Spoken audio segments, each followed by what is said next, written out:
कहानी की शुरुआत होती है उस समय में जब धरती पर देवताओं का राज था और वो इंसानों पर बहुत अत्याचार करते थे। जब बुद्धि की देवी अथीना ने दुनिया के सबसे महान योद्धाओं को इकट्ठा किया और सितारों की शक्ति जिसे कॉस्मोस कहा जाता है उसके इस्तेमाल से देवताओं के खिलाफ जंग छेड़ दी। एथीना की शक्ति इतनी ज्यादा थी कि वो धरती को तबाह कर सकती थी, लेकिन एथीना ने इंसानों का साथ दिया। आखिरकार देवता हार गए और धरती को हमेशा के लिए छोड़कर चले गए। इसके बाद सभी योद्धा भी धरती पर अलग अलग जगह पर रहने लगे और इसके 18 साल बाद एथीना ने एक बच्ची के रूप में धरती पर जन्म लिया। तब अलमान नाम के एक योद्धा ने ताउम्र उस लड़की की रक्षा करने का फैसला किया। फिर हम आज की दुनिया को देखते हैं जहां साया नाम का एक लड़का अकेला रहता था और उसकी बहन की यादें हर पल उसके साथ थी। साया छोटे इलाकों के बॉक्सिंग मुकाबले लड़के अपना गुजारा करता था। अभी कैसियो नाम का एक आदमी उसे फाइट के लिए बुलाने आया। इस फाइट में कोई रोल नहीं था, बस जो पहले बेहोश हो गया वो हार जाएगा। आज साया का ओपोनेंट जैकी नाम का एक हट्टा कट्टा खिलाड़ी था।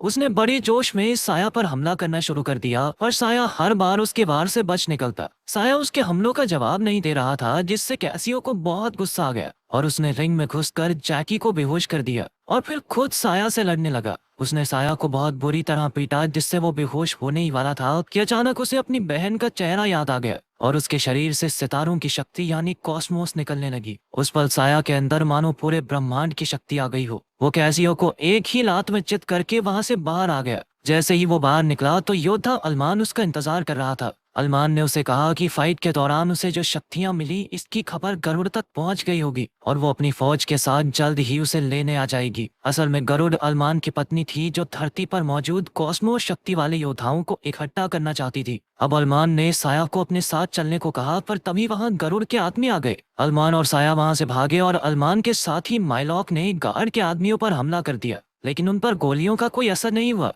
खैर, अलमान और उसके साथी वहां से भाग निकले और पीछे गरुड़ की फौज उन पर मिसाइल से हमला करने लगी। असल में वो साया के पीछे पड़े थे, पर खुशकिस्मती से वो एक सुरक्षित जगह पर आकर रुक गए। साया को कुछ समझ नहीं आ रहा था और तभी अचानक माइलॉक ने उसे एक इंजेक्शन से बेहोश कर दिया। इससे साया एक बार फिर से बचपन में चला गया, जहां वो अपनी बड़ी बहन पेट्रिसिया के साथ था। उसने पेट्रिसिया के लॉकेट को छुआ और उसमें से अद्भुत कॉस्मोस शक्ति निकली, जिसकी भनक गरुड़ को लग गई और उसकी फौज उनके घर में आ घुसी। इससे पहले पेट्रिसिया ने साया को वो लॉकेट देकर अलमारी में छुपा दिया था। फिर बाद में गरुड़ के आदमी उसे पकड़ कर ले गई और तब से साया अपनी बहन को ढूंढ रहा था। खैर, फिर साया की आंख खुली तो वो अलमान के घर में था। उसे कुछ समझ नहीं आ रहा था, इसीलिए उसने अलमान को सब कुछ सच बताने को कहा। अलमान ने कहा कि देवी अथीना का पुनर्जन्म हो चुका है और उसकी रक्षा करने का जिम्मा अब साया पर है। पर साया के कुछ भी पल्ले नहीं पड़ा। तब अलमान ने कहा कि गरुड़ ने बचपन में ही साया की कॉस्मोस शक्ति पहचान ली थी और उसकी बहन ने खुद गरुड़ के साथ जाकर साया की जान बचाई। तभी वहां सायाना नाम की एक लड़की आई जो असल में देवी अथीना का पुनर्जन्म थी।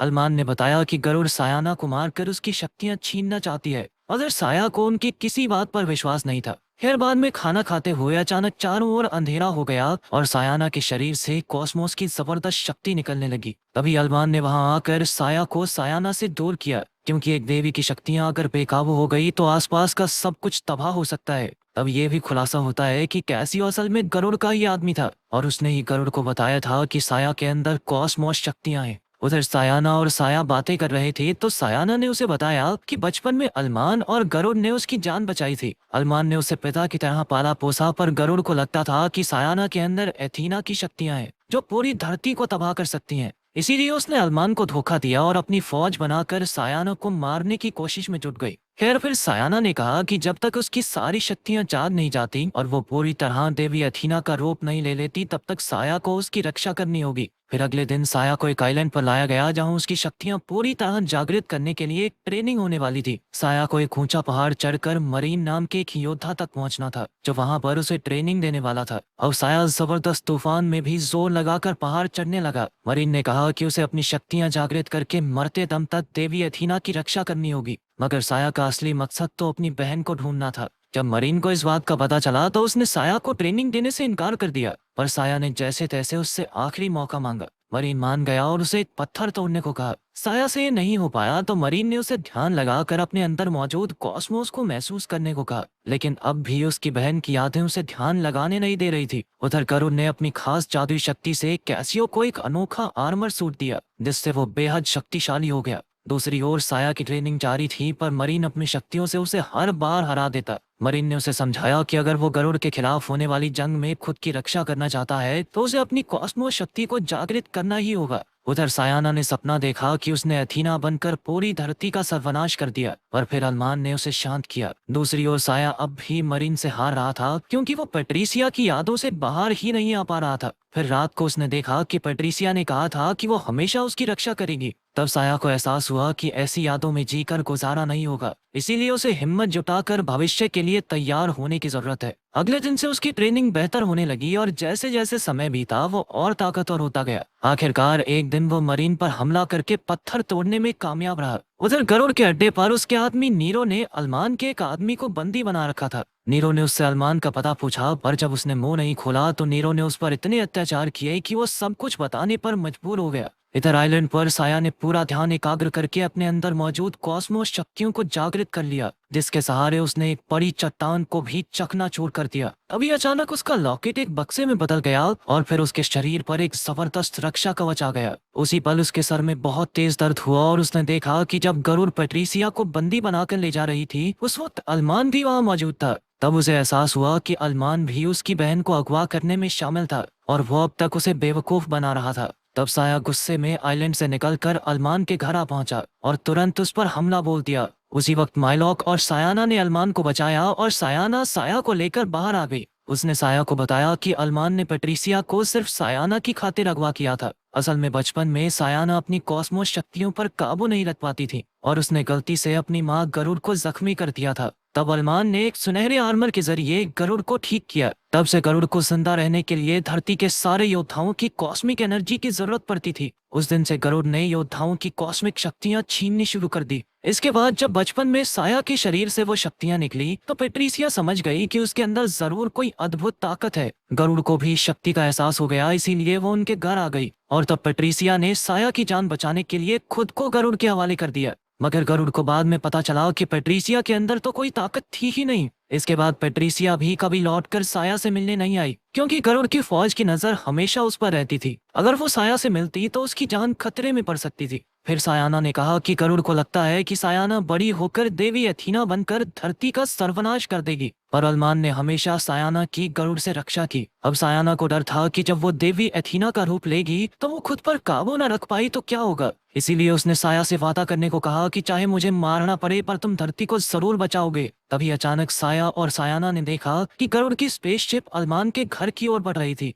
वो तुरंत अल्मान के घर की ओर दौड़े। उधर माइलॉक ने अल्मान को बताया कि गरुड़ उस पर हमला करने आ रही है, इसीलिए उसे जल्द से जल्द यहाँ से निकलना होगा। तभी एक जबरदस्त धमाका हुआ और गरुड़ की फौज अल्मान के घर में आ घुसी। माइलॉक ने उसकी स्पेसशिप तबाह करने की कोशिश की, पर गरुड़ के आदमी उस पर भारी पड़ गए। फिर गरुड़ अल्मान से मिली और उससे सायाना के बारे में पूछने लगी। अल्मान ने उसे विश्वास दिलाने की कोशिश की कि सायाना कभी धरती का सर्वनाश नहीं करेगी। वहीं दूसरी ओर जैसे ही साया और सायाना वहां पहुंचे तो गरुड़ की फौज से उनकी टक्कर हो गई। अब साया का सामना कैसियो से होना था, पर वो ऐन वक्त पर अपनी शक्तियों को जागृत नहीं कर पा रहा था। तब कैसियो ने मौका देखकर उसे बहुत बुरी तरह पीटा। उधर जब गरुड़ पर अल्मान की बातों का कोई असर नहीं हुआ तो उसने घर में धमाका करके गरुड़ को मारने का फैसला किया, पर गरुड़ ऐन वक्त पर वहां से भाग निकली और अल्मान की मौत हो गई। फिर गरुड़ के आदमी सायाना को बंदी बनाकर अपने साथ ले गए। वहीं साया भी बुरी तरह जख्मी हो गया था। कुछ समय बाद सायाना की आंख खुली तो वो गरुड़ के कब्जे में थी। अब गरुड़ ने कहा कि उसे धरती की रक्षा करने के लिए अपनी बेटी सायाना की बलि देनी होगी।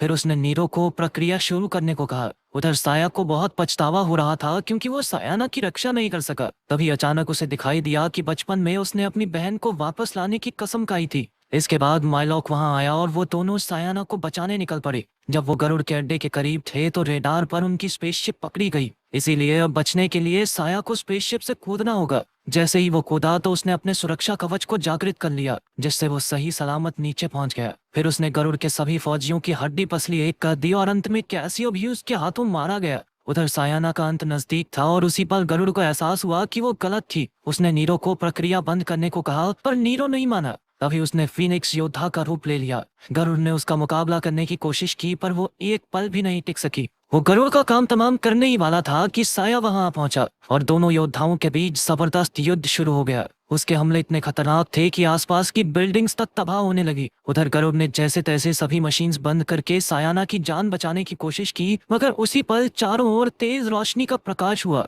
और सायाना के शरीर ने देवी अथीना का रूप ले लिया। फिनिक्स योद्धा ने उस पर वार करने की कोशिश की, पर अथीना ने उसे हवा में उड़ा दिया। अथीना की शक्तियां इतनी ज्यादा थी कि सायाना अपने आप पर काबू नहीं कर पाई और जल्द ही उसके आसपास की दुनिया नष्ट होने लगी। उसकी बढ़ती शक्तियों से धरती सर्वनाश की ओर बढ़ रही थी कि तभी साया को अपना वादा याद आया और उसने सायाना से कहा कि तुम्हें अपनी शक्तियों पर काबू करना होगा, ठीक वैसे ही जैसे तुमने देवताओं के खिलाफ युद्ध में किया था। उस युद्ध में जैसे तुमने इंसानों की रक्षा की थी, ठीक वैसे ही तुम्हें खुद पर काबू करके आज पृथ्वी को बचाना होगा। ये सुनकर सायाना को अपनी असली कहानी याद आई और वो अपनी शक्तियों पर काबू करने में कामयाब रही। आखिरकार तूफान थम गया और साया ने उसे अपनी बाहों में उठा लिया। फिर सायाना अपनी माँ गरुड़ के पास गई, जो अपनी आखिरी सांसें गिन रही थी। गरुड़ ने उससे माफी मांगी और बदले में सायाना ने अपनी कॉस्मिक शक्तियों से उसे ठीक कर दिया। उसने कहा कि अब वो अपनी शक्तियों पर काबू करना सीख गई है। उधर माइलॉक और नीरो भी जिंदा बच गए थे। फिर अंत में सायाना ने साया से कहा कि देवताओं तक भी खबर पहुंच चुकी होगी कि एथीना जाग चुकी है और वो दोबारा इंसानों पर हमला जरूर करेंगे।